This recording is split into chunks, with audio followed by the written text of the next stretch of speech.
saya ingin mengucapkan banyak terima kasih untuk Pak Nadiem Makarim dan Kemendikbudristek untuk program P3K-nya. Dari awal pendaftaran, semua berjalan dengan lancar dan alhamdulillah saya diberikan kelulusan. Alhamdulillah di tahun 2021 akhirnya saya berhasil lolos P3K. Dan alhamdulillah pada kesempatan ini saya lulus tahap 1. Tidak menyangka bahwa saya akan lulus tes P3K tahun ini. Alhamdulillahirrabbilalamin, saya lolos pada seleksi ASN P3K. Saya berhasil lulus P3K 2021 tahap 1. Saya sangat bersyukur karena saya bisa lulus P3K tahap pertama tahun ini. Alhamdulillah, pada seleksi kali ini saya berhasil lolos pada tahap 1. Terima kasih kepada Kemendikbudristek dan Bapak Nadiem Makarim yang sudah memperhatikan nasib dan kesejahteraan guru-guru honorer melalui program P3K. Nadiem Makarim dalam kesempatan tersebut mengucapkan rasa terima kasihnya kepada para guru di seluruh Indonesia atas perjuangan dan ketangguhan mengajar di tengah pandemi COVID-19. Nadiem Makarim menyampaikan akan ada kejutan bagi guru honorer pada tahun 2022 mendatang. Salah satunya peningkatan status guru honorer menjadi ASN PPPK. Nadiem berjanji akan memperjuangkan formasi PPPK sebanyak-banyaknya. Tahun depan kita akan meluncurkan berbagai macam program untuk guru.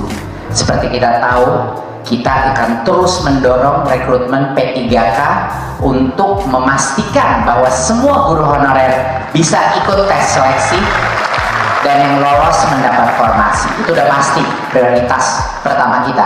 Karena kalau nggak bisa menafkahi keluarga saja, gimana mau kualitas? Kedua, kita akan meluncurkan berbagai macam platform teknologi, bukan hanya bagi-bagi laptop dan proyektor terbesar di sejarah Indonesia, tetapi kita juga akan memberikan berbagai macam pelatihan online yang bisa diikuti guru-guru secara mandiri sesuai kebutuhannya, bukan belajar teori-teori doang, yang praktis dari guru untuk guru, relevan dan praktis.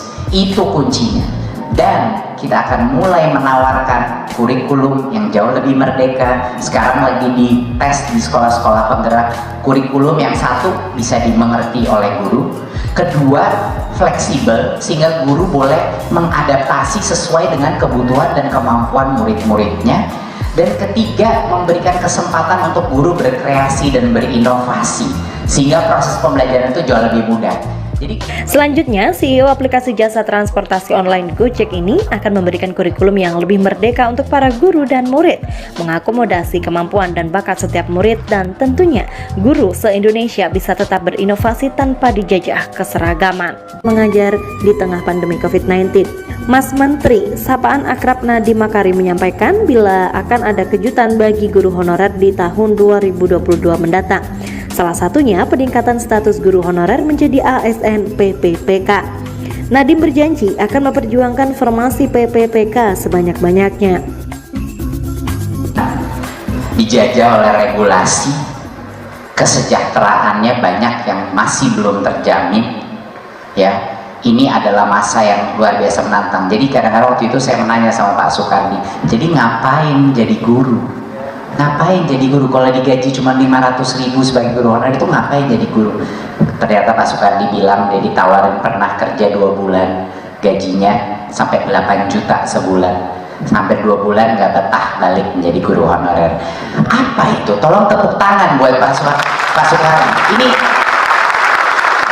Itu adalah indikator bahwa banyak sekali guru-guru kita di seluruh Indonesia bekerja karena itu adalah panggilannya dia, bukan untuk uang, bukan untuk mencari kerjaan yang stabil saja, tetapi untuk benar-benar berbakti.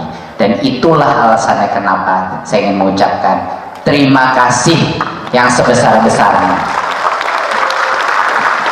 Hari ini kita ada beberapa acara, tapi sebelum itu ada suatu hal mungkin sedikit saya jelaskan, ada sedikit surprise juga hari ini, saya senang sekali.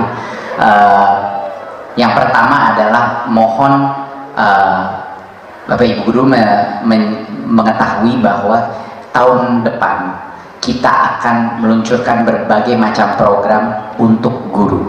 Seperti kita tahu, kita akan terus mendorong rekrutmen P3K untuk memastikan bahwa semua guru honorer bisa ikut tes seleksi dan yang lolos mendapat formasi. Itu udah pasti prioritas pertama kita, karena kalau nggak bisa menafkahi keluarga saja gimana mau kualitas. Kedua, kita akan meluncurkan berbagai macam platform teknologi, bukan hanya bagi-bagi laptop dan proyektor terbesar di sejarah Indonesia, tetapi kita juga akan memberikan berbagai macam pelatihan online yang bisa diikuti guru-guru secara mandiri sesuai kebutuhannya, bukan belajar teori-teori doang, yang praktis dari guru untuk guru, relevan dan praktis. Itu kuncinya. Dan kita akan mulai menawarkan kurikulum yang jauh lebih merdeka. Sekarang lagi dites di sekolah-sekolah penggerak, kurikulum yang satu bisa dimengerti oleh guru, kedua fleksibel sehingga guru boleh mengadaptasi sesuai dengan kebutuhan dan kemampuan murid-muridnya, dan ketiga memberikan kesempatan untuk guru berkreasi dan berinovasi sehingga proses pembelajaran itu jauh lebih mudah. Jadi kita bukan ganti menteri, ganti kurikulum, bukan. Kurikulum yang akan kita tawarkan tahun depan adalah kurikulum yang memberikan kemerdekaan kembali kepada guru-guru. Jadi banyak hal-hal yang pasti akan menarik di tahun depan, tolong ditunggu, sabar. Tapi nomor satu, tolong desak semua kepala dinas untuk sekolah tatap muka harus segera dilaksanakan.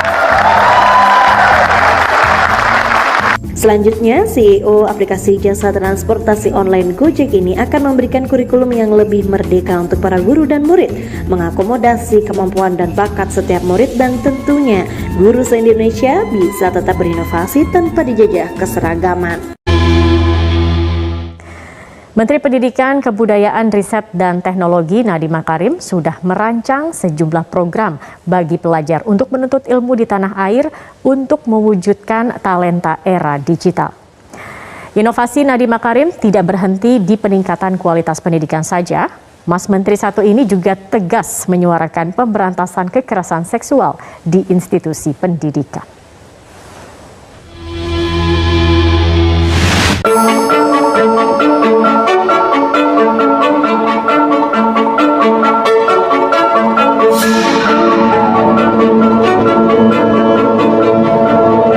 Menuntut ilmu kini tak harus jauh-jauh ke negeri Cina.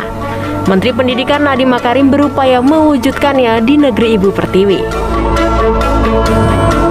Bagaimana tidak, Menteri Pendidikan, Kebudayaan, Riset, dan Teknologi ini sudah merancang sejumlah program bagi pelajar untuk menuntut ilmu di tanah air demi mewujudkan talenta di era digital. Setidaknya ada 3 program di tahun 2022 yang merupakan program turunan dari Merdeka Belajar, yaitu praktisi mengajar yang mengajak praktisi teknologi untuk mengajar di universitas. Program kedua yaitu menggandeng perusahaan untuk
kurikulum baru terhadap 60.000 lebih guru dan tenaga pendidikan, asesmen di 400.000 sekolah, serta mengembangkan akreditasi dan standar nasional pendidikan di 90.000 lebih lembaga. Persatuan Guru Republik Indonesia mengapresiasi inovasi yang dibangun Menteri Nadiem, meski memberikan catatan bahwa sosialisasi atas pembentukan kebijakan atau aturan baru harus ditingkatkan. Kebijakan yang ada ini tiba-tiba gitu, jadi tanpa ada uji publik, melibatkan stakeholder dan sebagainya. Yang kedua, Dan kami percaya juga bahwa pemerintah juga akan membawa bangsa ini akan lebih baik dalam kurikulum tadi. Misalnya contoh yang paling dekat adalah tentang kurikulum di SMA perubahan. Kami menyambut positif kalau misalnya itu dalam kurikulum dimasukkan kembali mata pelajaran komputer dan mata pelajaran yang berbasis cara industri 4.0. Inovasi pendiri Gojek tidak berhenti di peningkatan kualitas pendidikan saja. Mas Menteri satu ini tegas menyuarakan pemberantasan kekerasan seksual di institusi pendidikan melalui Peraturan Menteri Nomor 30 Tahun 2021 tentang pencegahan dan penanganan kekerasan seksual atau PPKS di lingkungan perguruan tinggi. Pasalnya, menurut data Komnas Perempuan di tahun 2020, terdapat 962 kasus pelecehan dan kekerasan seksual yang dialami perempuan. Data ini kemudian diperkuat dengan survei Kemendikbud di tahun yang sama. Hasilnya, 77% responden mengaku kekerasan seksual terjadi di kampus. Mirisnya, 63% responden tidak melaporkan kasus yang diketahuinya kepada pihak kampus. Dalam Permendikbud yang diterbitkan September lalu, Menteri Nadiem merinci jenis kekerasan seksual yang jumlahnya mencapai 21. Di antaranya menyampaikan ujaran yang melecehkan tampilan fisik atau identitas gender korban, menyebarkan informasi pribadi korban tanpa persetujuan korban, serta menjanjikan sesuatu untuk kegiatan transaksi seksual yang tidak disetujui korban. Untuk itu, setiap institusi pendidikan tinggi diwajibkan untuk melakukan 4 penanganan kekerasan, dimulai dari pendampingan, perlindungan jaminan, pemulihan korban, hingga memberikan sanksi bagi pelaku kekerasan seksual, mulai dari sanksi administratif hingga pemecatan. Memang, Permendikbud ini sempat menjadi kontroversi karena sejumlah pihak menilai aturan ini justru membuka ruang untuk kegiatan seks bebas. Namun, Komnas Perempuan mendukung adanya payung hukum yang mampu melindungi korban kekerasan seksual terutama di lingkup perguruan tinggi. Ya, semangat dan spirit dari aturan yang ada memang itu ya, bagaimana para korban itu berani speak up karena ada jaminan dan juga ada aturan yang jelas dan juga ada perlindungan yang sudah diatur dalam aturan itu gitu. Di dunia kampus pun juga terjadi relasi kuasa ya, yang mana kebanyakan korban itu tidak berdaya untuk kemudian melapor. Khawatirnya ketika misalnya pelaku itu adalah kakak tingkatnya, pelaku itu adalah dosen pembimbingnya, itu kemudian berdampak kepada kehidupan dia berikutnya di dunia kampus itu. Upaya Mas Menteri untuk membangun generasi bertalenta digital serta penghapusan kekerasan seksual di perguruan tinggi patut diapresiasi. Tak heran, Nadiem Anwar Makarim menyabet penghargaan People of the Year 2021 yang dipersembahkan oleh Metro TV dalam kategori Innovative Governmental Organization. Perlu digarisbawahi, perkembangan pendidikan di era digital tidak hanya bertumpu pada negara sebagai penyelenggara. Perlu semangat dan daya juang tinggi dari generasi muda agar mampu mengasah diri di bumi Ibu Pertiwi dan bersaing di era globalisasi.